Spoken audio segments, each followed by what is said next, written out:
Welcome to What the Hack, where we ask what happens when your security team and your dev team stop speaking the same language. In this confession booth, anonymous pros share real incidents and our panel unpacks what broke. I'm Rayna Stamboliyska, CEO at RS Strategy and a practitioner in residence at the Paris-based Center for Internet and Society. Hear how shared priorities, more transparent communication, and the dose of leadership intervention turned breakdown into a breakthrough.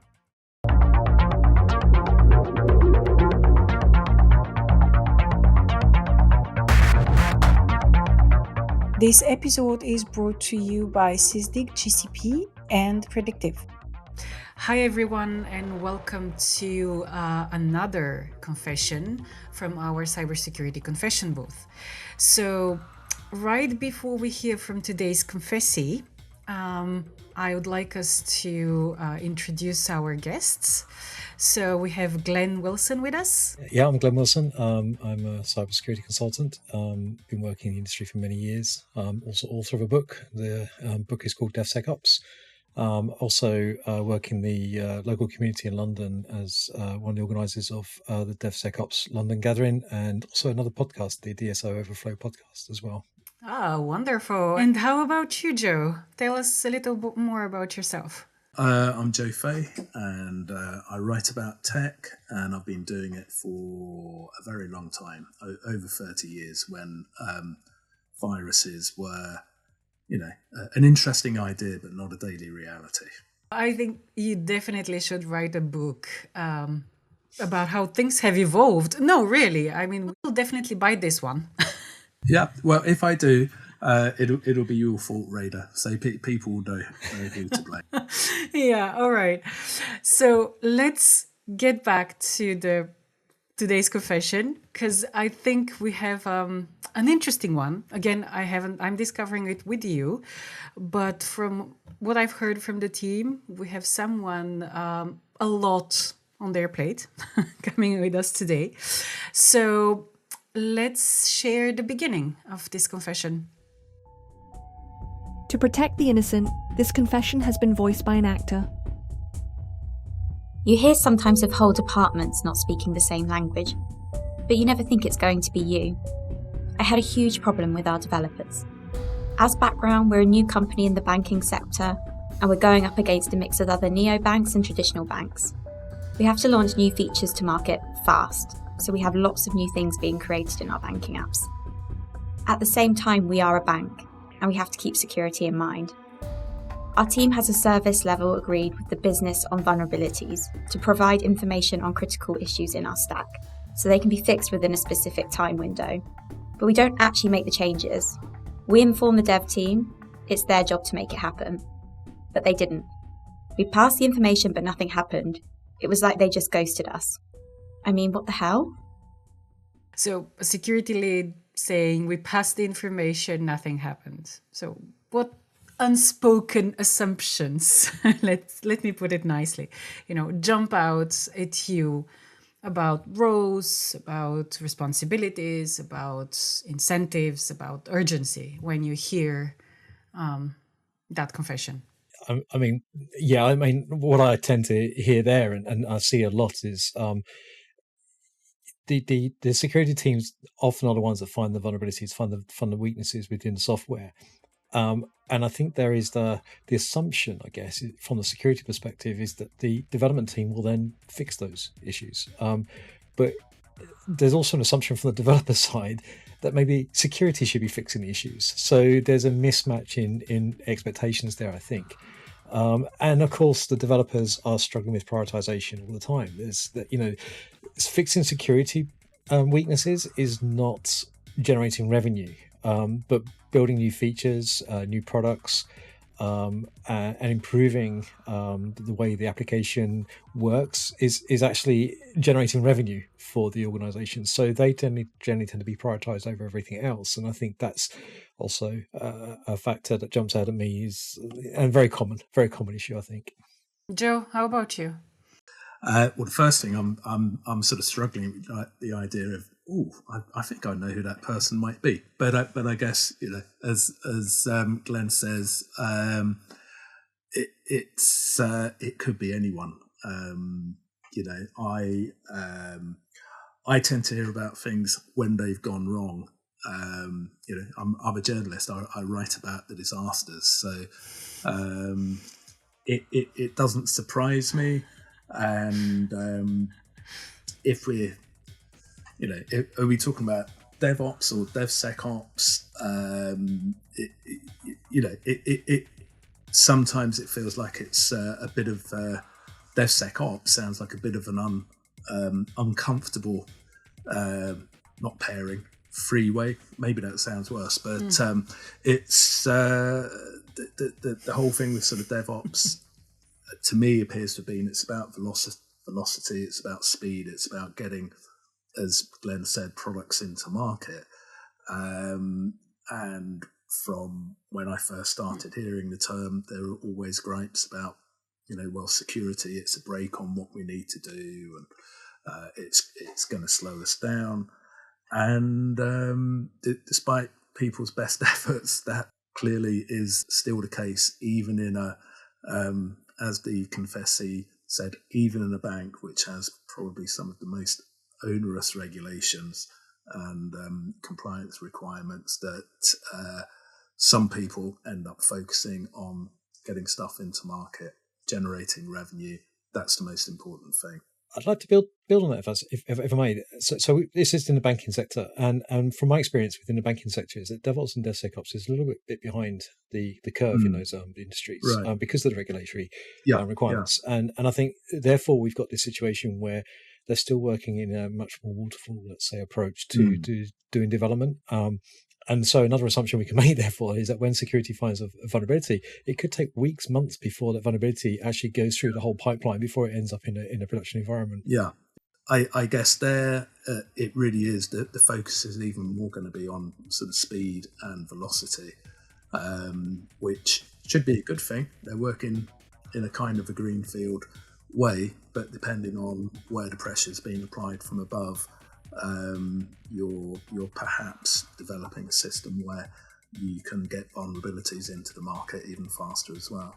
Yeah, so which it's an interesting one because it gets me to think about how can security teams, from our position, let's say, recognize when this speed at all costs that you're highlighting is eroding basic risk hygiene. How can security teams recognize this?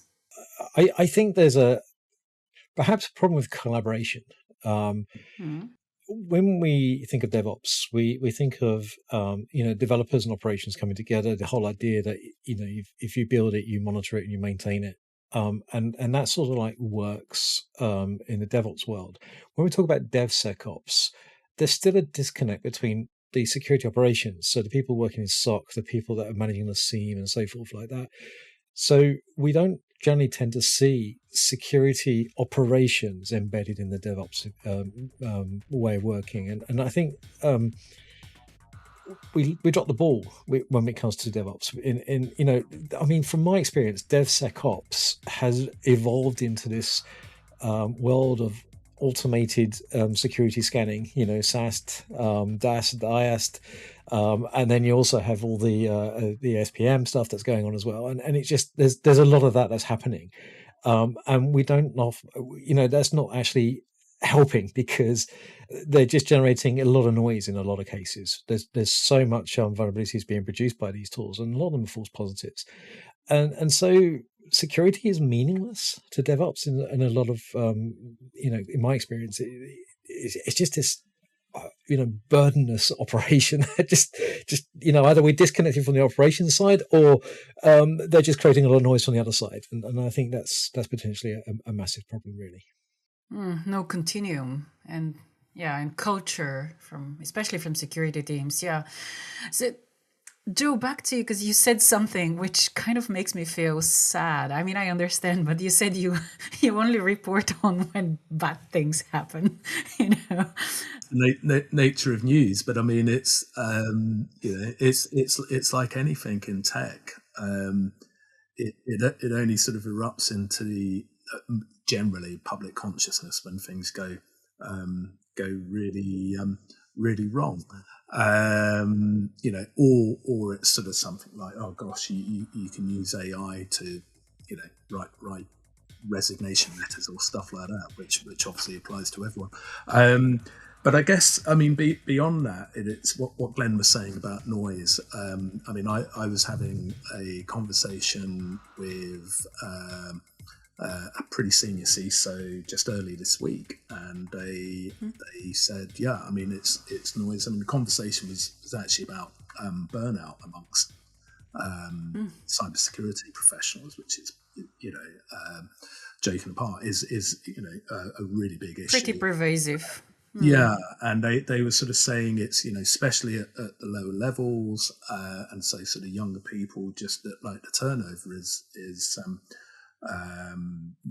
just extraordinary of people, and in those SOC roles and everything. And part of it is the alerts, the pings, all of those things that they're dealing with all the time. It burns people out, or they become numb to it and don't stop acting on things, and perhaps that can spill over onto the dev and ops side as well. It's like, oh, another warning, another vulnerability. Well, it's nothing bad's happened so far. So this as Glenn said, it's more false positives. Why should we worry? But the CISO all sort of said themselves, they know they're not going to patch every vulnerability, so it really becomes an issue of prioritization, risk management, and being realistic about how you actually manage that fire hose of information. Piggybacking on this, when you cover similar incidents, like, which storytelling frames do organizations default to? Is it more blame? Is it more resource gap / burnout? Is it culture clash? And how do those frames also, impact public perception? That's a really interesting question, because that kind of assumes that companies do want to talk about it and talk about what really happened. And in my experience, they rarely do.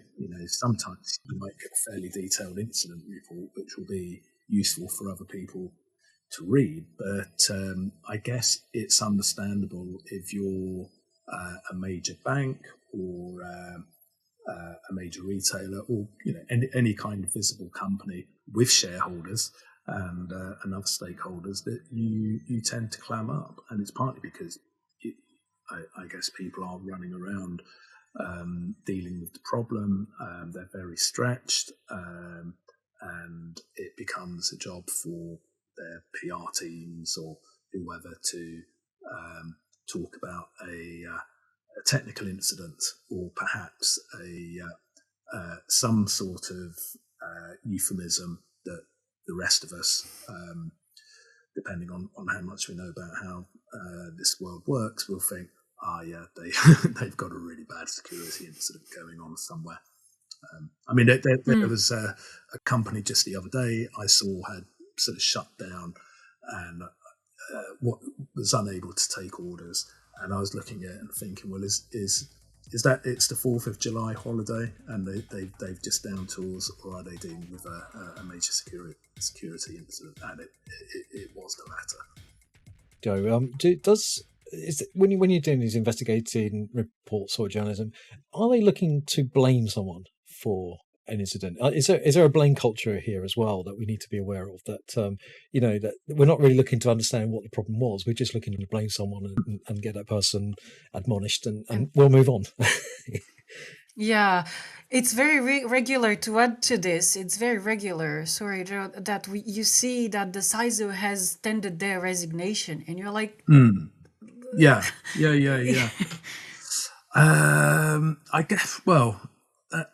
I guess it's easier if you can blame a bunch of anonymous Russian hackers, or failing that some disgruntled teenagers spread amongst various countries. or even someone inside the company not doing their job is also another way of looking at The it. intern, it's the intern, the generally. intern, Yeah, the Equifax intern.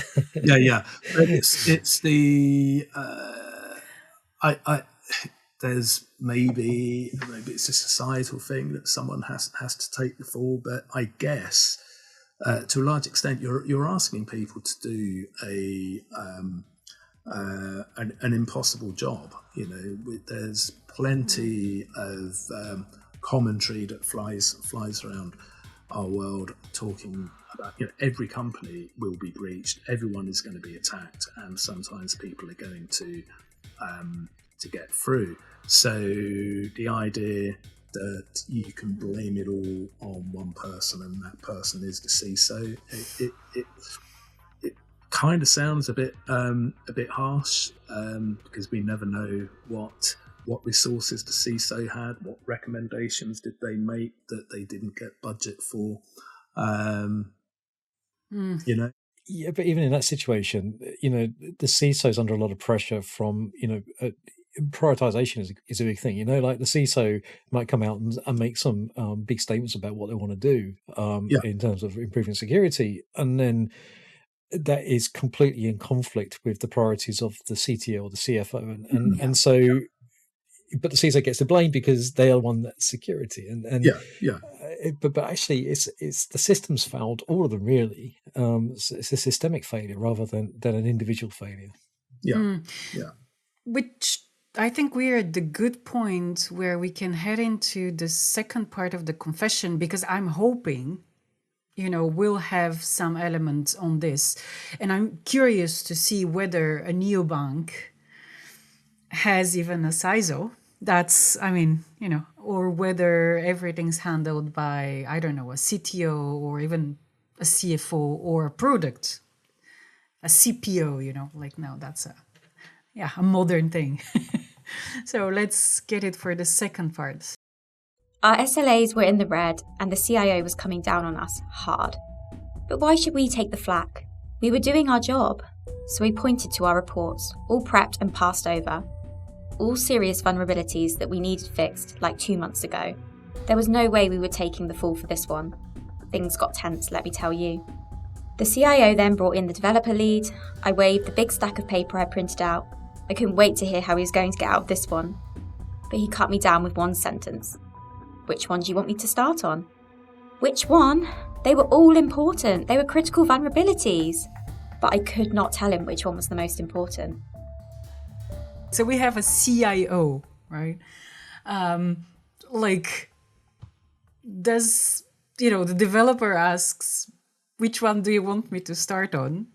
So, Glenn, what does that reveal about security teams' maturity in prioritization?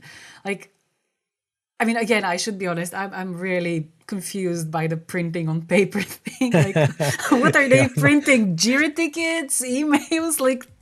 What's that security maturity level there, according to you? Well, it looks like the security there was just purely there to try and blame someone where someone went wrong.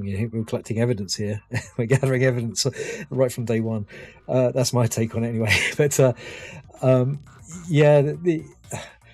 so the CIO, I guess, is Chief Information Officer. They may or may not have a security background. Prioritizing security vulnerabilities is difficult because it needs to be contextualized as well as just taking the raw value of their CVSS score or whatever. But there are other ways of doing it through different types of scoring like CARE and EPSS. But these are just different ways of managing the numbers, really. But it is difficult to prioritize, and you do need expertise to do that. You need somebody who can come into the organization, know in the context of the applications that you're developing which ones are the most critical. Not all code is going to be reached in runtime, so you can eliminate some vulnerabilities that way. You can eliminate other vulnerabilities because there are other layers of defense that protect you from reaching that particular line of code or whatever. So that type of maturity is required, I think. And in a new company, they're not going to have that maturity unless they bring in people that have, like a splinter from another organization.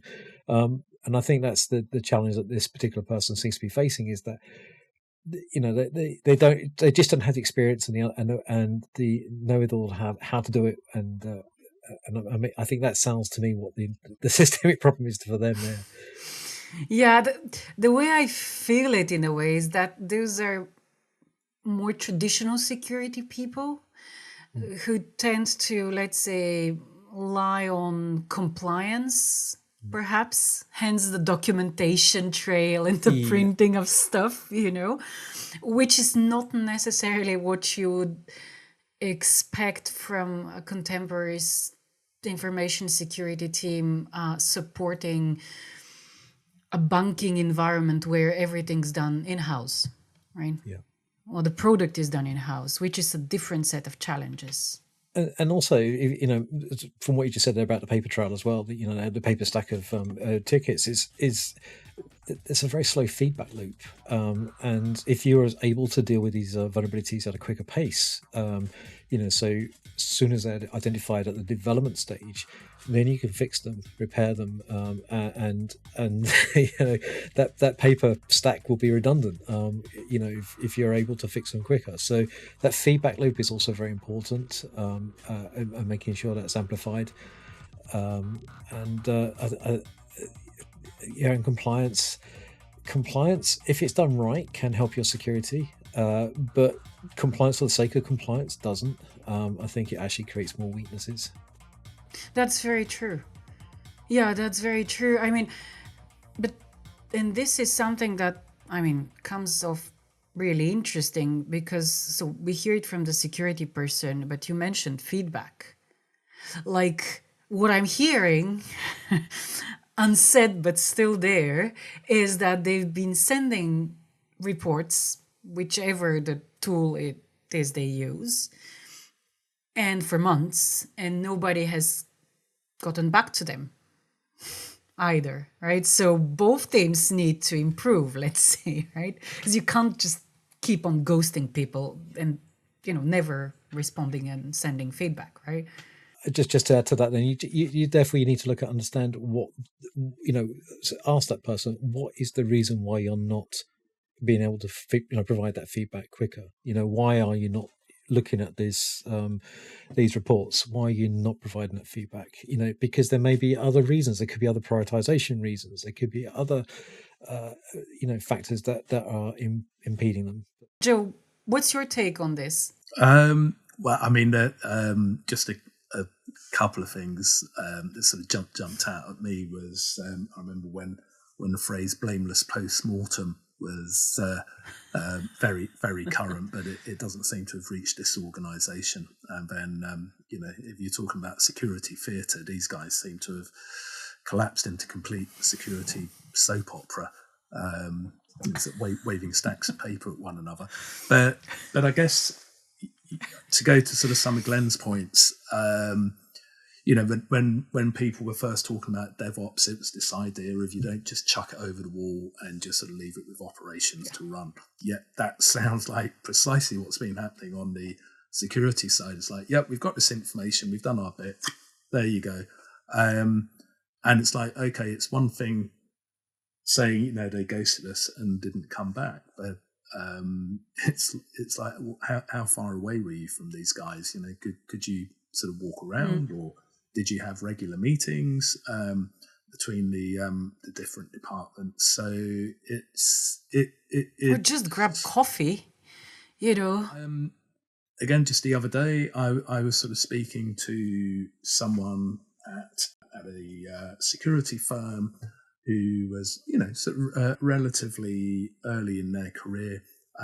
It was a remote role, which obviously is, happens a lot more these days. So, sort of don't know physically where were the security people located, where are the devs, and that's absolutely not to say, as sort of someone who works from home, having geographically dispersed teams shouldn't be a problem, but the organisations that do work well that way, it's because they have procedures to ensure that people are keeping in touch or sort of tooling. Yet none of that seems to have occurred in this instance. Which is even, I mean, we have the CIO mediating, which gets me, to kind of ask you, should execs referee every time that, people don't talk to each other? Like, what governance model should scale better than, some sort of crisis arbitration that we are seeing here, someone needs to hold a ring, I guess. I was going to say there's I'm just referring back here to something called the Viable System Model by Stafford Beer, and in that model there are basically let's say two channels of communication that are for free flowing information. One is that information that flows between operations and of one type and operations of another type, or between operations. So let's say the security and the development teams, they need a channel that's open constantly to talk and speak about this stuff, and whether that's done through a central role or whatever, it needs to be there. There needs to be that fluid flow of information from those different teams. And then the second one is this, what Stafford Beer called the algedonic channel, which is basically the feedback when something is not quite right, when something goes wrong. And that's what goes to the senior management, the leadership team, and so that they can deal with that particular incident, rather than actually having to deal with the mundane. The mundane should be done by the people that are working day to day at the coalface, and having that channel is important. And to that note, from my experience, we see things like security champions, and security champions have a dotted line, say, to the security teams. Although they're not exactly security professionals, they have that passion for security within the development teams, and therefore you do have that free flowing information that way. And so there are solutions to that, but it is, in this case, I guess, very young organization. They don't seem to have the maturity. Maybe security champions is something they should be looking at introducing. It's interesting that you mentioned those, because I've set up that sort of functions before in previous positions, and what was a big challenge is that since security and dev teams are two separate teams under hierarchically independent bosses, let's say, or streams, it would be very difficult to justify, in a way, time spent from dev people or ops people on security instead of, and not on top of, their regular job, right? Because it's like the CTO, the first time we came up with that approach, with that project, he was like, yeah, okay, they can do that when they have free time. And you're like, so free time for people working, that's when they have rest and they're not on the job. But on the other hand, he was like, yeah, I can't just ask them to spare, to not work on dev or ops or whatever for half a day a week, just so that they can, focus on security. Right? And so you always have that sort of tension there, which is someone has to give something up so that we don't overload people who are willing to do things, right? And help and bring fluidity and whatnot, but who can't just work extra hours just because, we don't provide the conditions for them. Like, what's your take on this one, both of you? As you say, half a day worth of a developer's time. What's the cost of that versus dealing with the cost of a major incident? Or even just the cost of realizing, we actually, there is a serious vulnerability somewhere in there that we know there's an exploit. We're going to have to, all hands to the pump to fix it. That there's a cost there, but obviously a really big incident is for a bank. You've got to be sort of hundreds, thousands, millions to deal with that. Never mind the reputational cost, the amount of time the senior management are going to be spending placating shareholders and all the rest. So, yeah, absolutely. Yeah. The way around that, some companies that I've worked with, they generally tend to have say 10% of the week is dedicated to learning, and you can learn whatever you want. Which is good, because I think learning is important. And learning comes in many forms. It could either be go to a conference, do training. You could bang those Podcasts. Podcasts, exactly. There's lots of ways of learning, and people have their own ways of learning. Some people like learning because they like to get their hands dirty and start practicing and playing around with stuff. So providing the resources so that people can do that is potentially a way forward as well. So when people do have those moments when they need to put in those hours for learning, then they can do that. Just going back to the so Elliot Goldratt talks about the theory of constraints, and one of the key things here is that you need to put in enabling constraints. And I see security training as an enabling constraint. It's something that's going to improve what you're doing, and it also slows down that capacity as well. If you're working at 100% capacity, you're not working at 100% capacity. You're actually slowing down. Your productivity is reduced, and so actually having that downtime to look at security is actually an enabling constraint. It allows you to reflect on what you've done, and once you've released it, if it's secure and all the tests come back that it's secure, then that's it. The job's done. But if you don't do that training, and you write insecure code and that gets released, then you're going to have to deal with it when it gets found by a pen tester, or worst case scenario, it gets found by a hacker or an auditor. Auditors, pen testers, but exactly.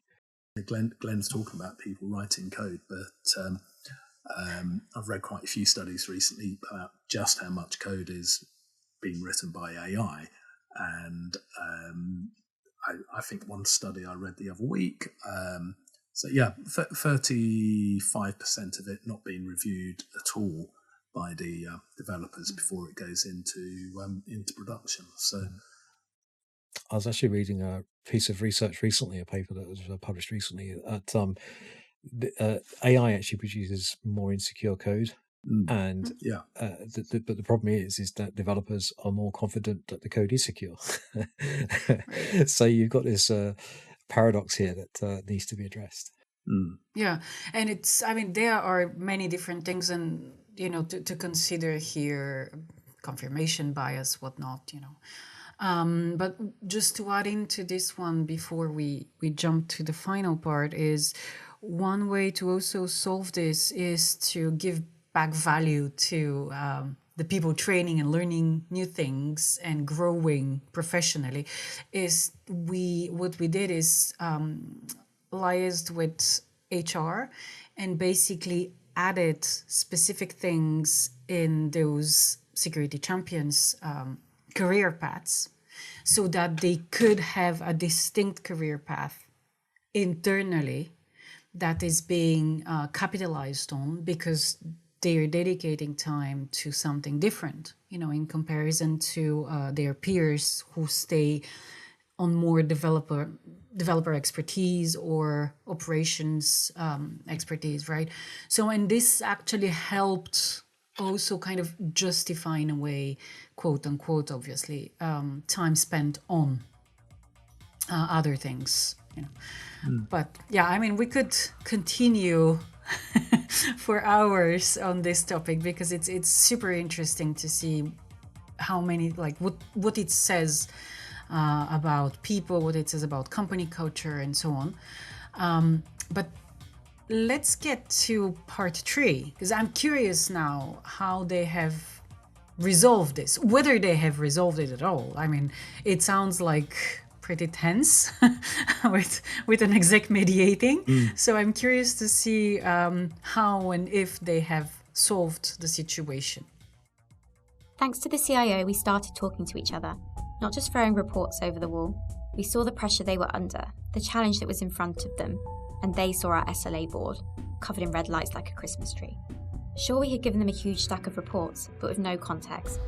To the dev team, they were all just things that needed doing, but with no idea where to start. Ratings like CVSS meant nothing to them. It was a different language. I made some changes straight away. We helped them prioritise giving a top 5 that needed urgent attention. Once those were done, we could look at the next ones. We also looked at what we could do differently. We deprioritised issues in test environments that weren't exposed publicly.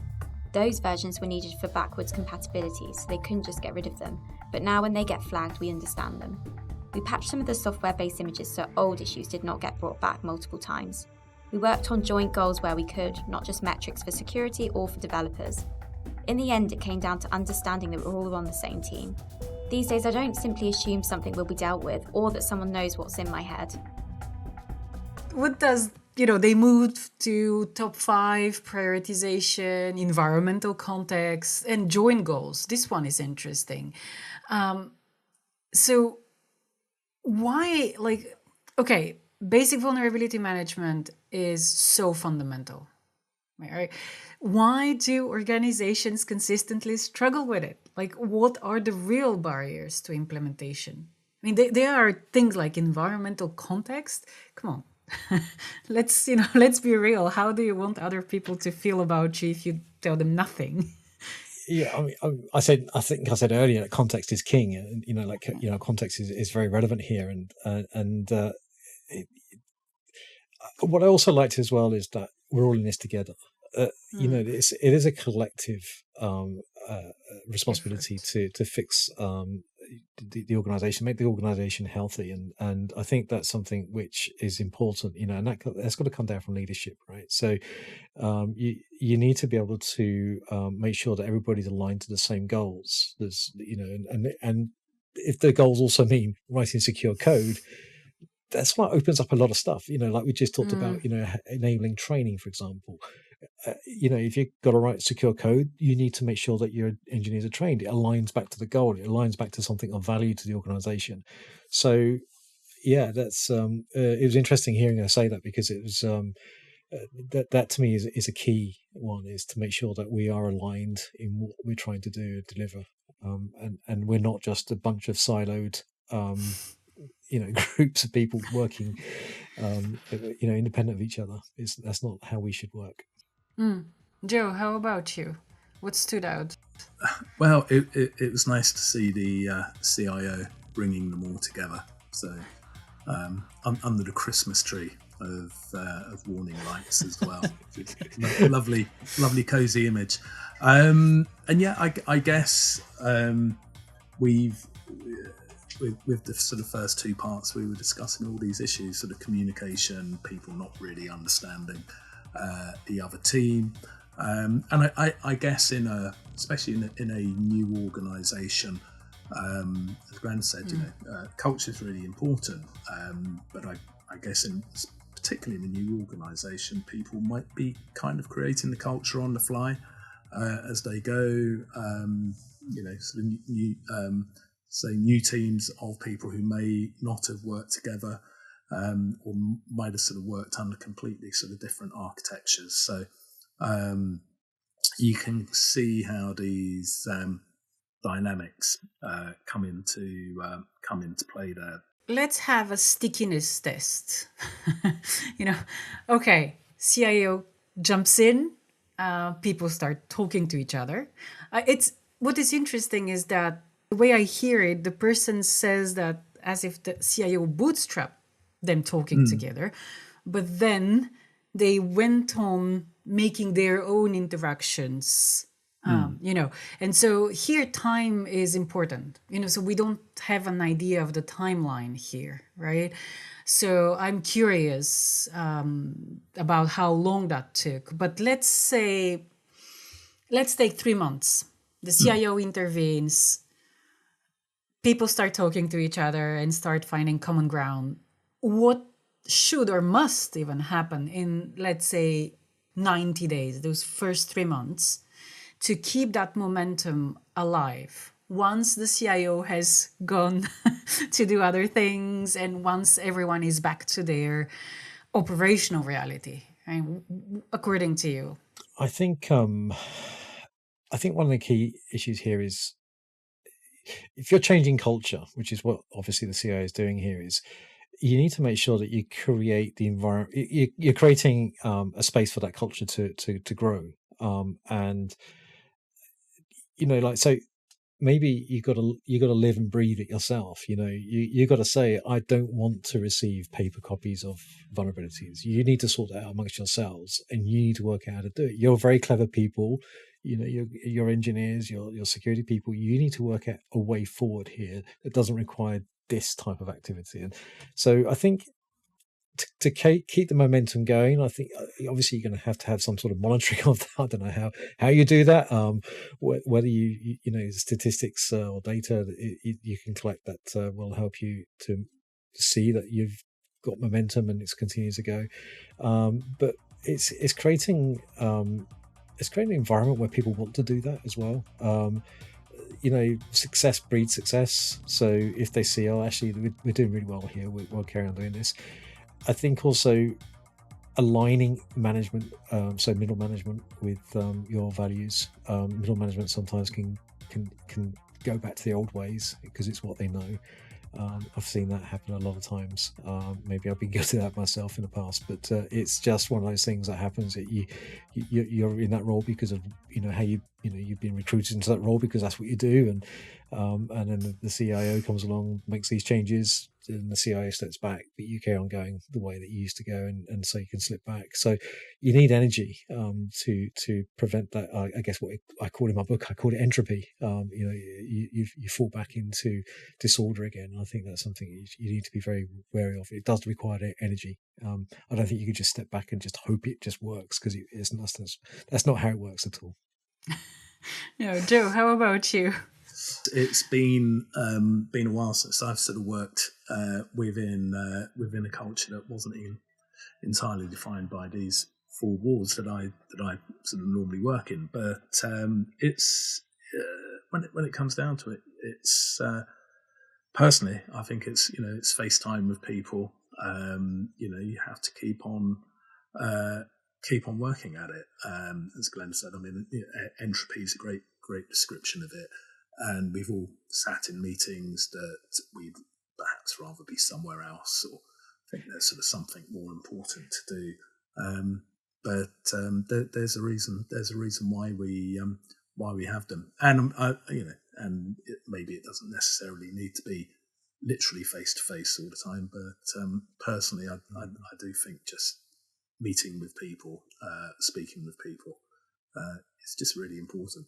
And like in your reporting, because you talk to a lot of people, right? I try to. They don't always want to talk to me. That's their loss. But like, have you seen or heard organizations that announce, let's say, DevSecOps wins? Like, do they bring that forward?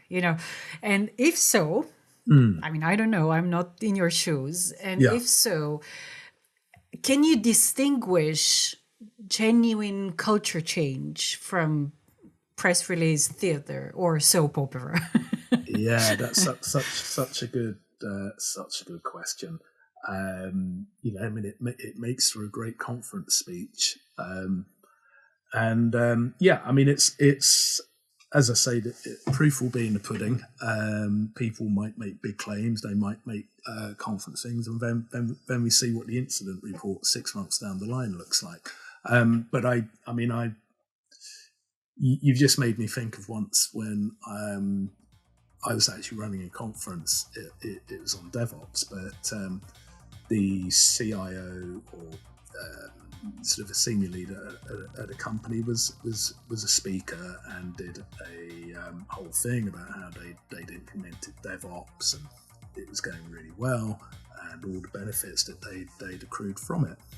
And I happened to be having my breakfast the next day, got speaking to a couple of guys who it turned out were developers from that company, and said, "Oh, your boss gave a really interesting speech the other day," and it's like, yeah, he's full of it.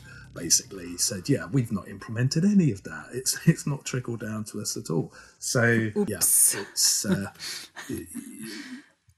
it's setting all the meetings in train, saying all the right things is one thing, but as Glenn said, it's that constant energy to that constant push to actually be doing it in practice. And if it all works, I probably won't hear about it.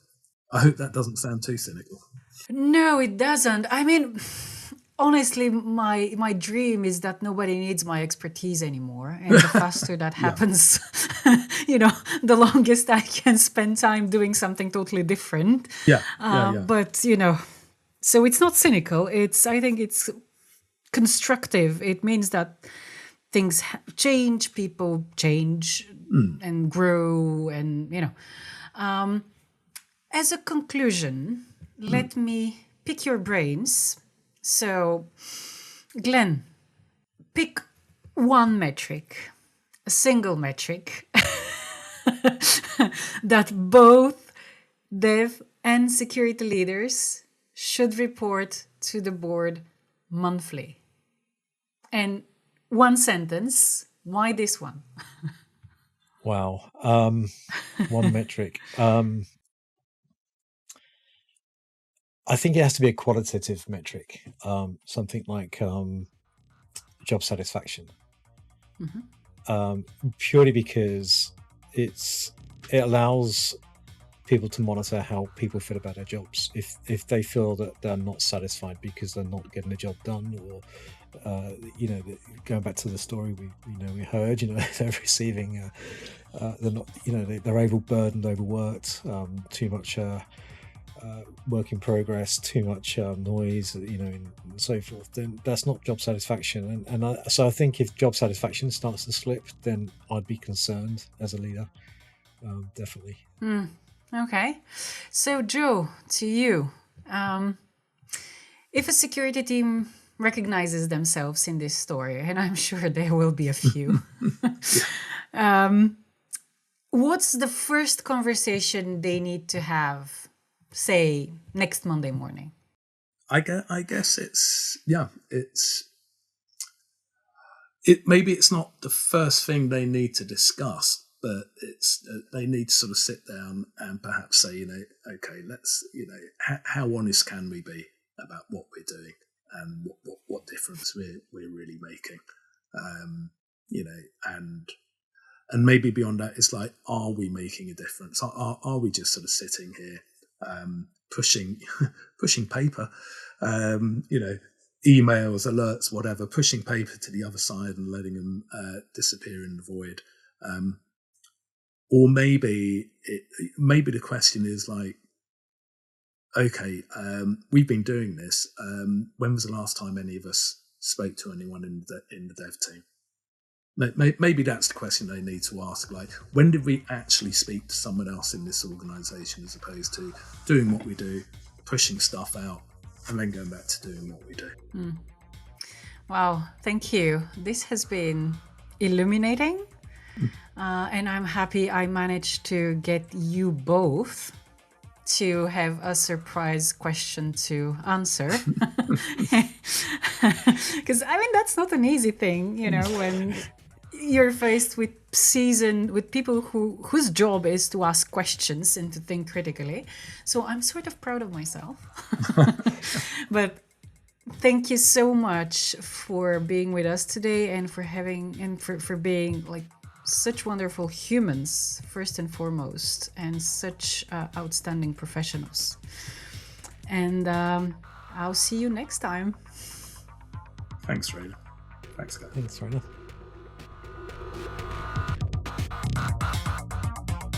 This episode is brought to you by Sysdig GCP and Predictive. And that's another confession processed in our cybersecurity booth. Grab your companion resources from the show notes and share this episode with your security team, as these patterns are prevalent everywhere.